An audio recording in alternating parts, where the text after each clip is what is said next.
ساتوی پسرو وینو دا د شهیدانو کور، دا د باتورانو کور، دا د باتورانو کور، دا د باتورانو کور، دا د باتورانو کور. ستا کاڼي او بوټي ټول مونږ ته لالونه دي، وینا پرې توی شوې دا سره لکه ګلونه دي.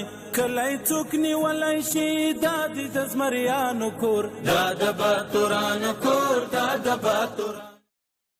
السلام علیکم. د لغمان ملي ټلویزیون درنو قدرمنو لیدونکو ستړي مشئ. نن یک شنبه د 1404 هجري شمسي کال د جدي مرغومي 14مه نیټه ده. درنو قدرمنو لیدونکو تاسو تر دې دمه د افغانستان د ملي ټلویزیون د بیلابیلو خپرونو لیدونکي وي. اوس تاسو پام راړو د لغمان ملي ټلویزیون سیمهیزو خپرونو ته. خو په سر کې څو مهم خبرونه. زه شاکر الله هڅاند یم.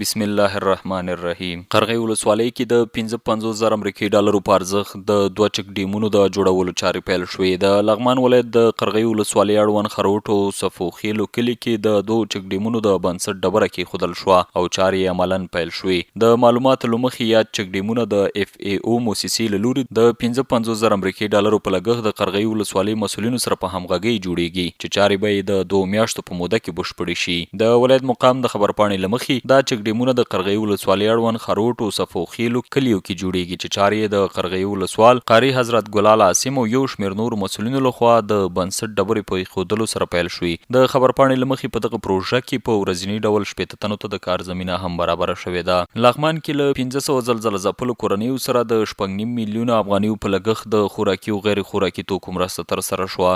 لغمان کې له زلزله ځپلو کورنیو سره د مرستو پر دوام د ازل د یاد ولایت د الینګار ولسوالۍ اړوند د سودرې له 1500 کورنیو سره د دې ولایت د سرې میاشتې ټولنې په هڅو او د ترکیې هیواد د سرې میاشتې ټولنې لخوا د 6.5 میلیونه افغانیو په لګښت د خوراکي او غیر خوراکي توکو مرسته ترسره شوه.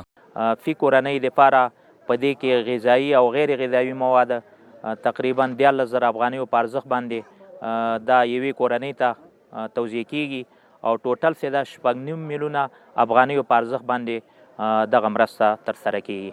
نو په دې کې چې دا وړه وریجې غوړي د کور نور اسباب ټول پکې شامل دي. بل لور ته یادې کورنۍ د مرستو په ترلاسه کېدو خوښي څرګندوي او وایي چې دغه مرستې به یې تر یو حده د کورنۍ اړتیاوې پوره کړي، خو دوی په راتلونکي کې د نورو مرستو غوښتنه هم وکړه. زموږ کلي کې زلزله سوه او تقریبا څه موده مخکې چې ډېر کورونه یې ویجاړ سوي او ډېر خلک مشکلاتو کې اخته کړي وو، هغوی لپاره دا هغه د مواد ده هغوی لپاره ورکوي.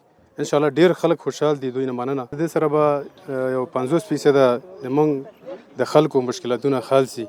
آینده کې هم موږ غواړو چې همدغسې د کومک دوامداره موږ سره وکړي. دا زلزلې دپاره دا کومک ورکړې ده، ډېر موږ خوشحالو، ډېر دا حکومت ته څوک مرسته کوي هغه دپاره ډېر موږ خوشحالو. د دې ترڅنګ لغمان والي وایي ولایتي اداره هڅه کوي تر څو له بېوزلو او اړمنو کورنیو سره دې ته ورته مرستې ترسره کړي. له مختلفو ادارو څخه لکه د سره میاشتې حوادثو مهاجرینو او د ولایت مقام نه هغه مجبور او هغه ډېر مجبور خلک وي چې اقتصادي مشکلات لري، هغو سره د مرستو لړۍ روانه ده. لکه تاسې اوس شاهدان یې چې په الینګار ولسوالۍ کې په سودره کې 1500 کورنیو ته خوراکي او غیر خوراکي مواد کومک وسو. نو انشاءالله دغسې به په ټولو ولسوالیو کې دا کومک او لړۍ روانه وي انشاءالله. د یادونې وړ ده چې له دې وړاندې هم له زلزله ځپلو کورنیو سره پر نقدي مرستو سره بیره د خوراکي او غیر خوراکي توکو مرستې ترسره شوي. د لغمان د اوبو انرژۍ رئیس د اوبو انرژۍ وزارت له معین سره وکتل. د لغمان ولایت د اوبو انرژۍ رئیس مولوي شیرجان راشدي د اوبو انرژۍ وزارت د اوبو له معین انجینر مجیب الرحمن عمر اخونزاده سره لیدنه وکړه. په دې ناسته کې مولوي راشدي د لغمان ولایت د روانو پروژو په ځانګړي ډول د شاهي کانال ملي او حیاتي پروژې په اړه هر اړخیز معلومات وړاندې کړل. نوموړي د یاد کانال د کار چټکتیا ترڅنګ د نورو لاټونو د پیل غوښتنه هم وکړه. د اوبو انرژۍ وزارت معین انجینر مجيب الرحمن عمر اخوندزاده د یادو پروژو د پرمختګ له وضعیت څخه خوښي څرګنده کړه. هغه د شاهي کانال د اهمیت یادونه وکړه او ټینګار وکړ چې وزارت د دې پروژې د پاتې لاټونو مطالعات بشپړ کړي او د امکان په صورت کې به ژر عملي کارونه هم پیل شي.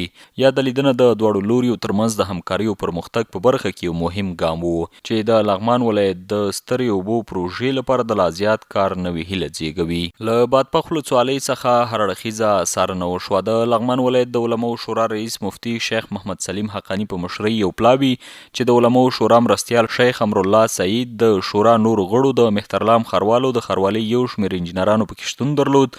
له بادپخ ولسوالۍ څخه لیدنه او هر اړخیزه څارنه وکړه. په دغه څارنه کې د ولسوالۍ د مسؤلینو، د امنیه قومندانۍ د مسؤلینو، د پوهنې امریت، د امر بالمعروف او نهي عن المنکر امریت، د اندرور د خالد بن ولید رضی الله عنه دینی مدرسې او لیلې د بادپخ او شاګولیانو لیسو او یو شمېر نورو برخو څخه لیدنې او څارنې وشوې. همداراز په دغه لیدنه کې د ولسوالۍ د مقام او امنیه قومندانۍ د ودانیو د روانو چارو څخه هم څارنه وشوه. په یاده څارنه او لیدنه کې اړوند مسؤلینو ته د ښه پر وخت خدماتو د وړاندې کولو لارښوونې وشوې. له ولسوالۍ څخه د لیدنې پر مهال د ولسوالۍ د عمارتي ساحې معلومولو، د ولس د حدودو او د مارکیټ د جوړولو په اړه هم نظریات شریک کړای شول. په یاده لیدنه کې ولسوالۍ ته پر غځېدلي سړک د پرتو پوستو څخه هم لیدنې وشوې.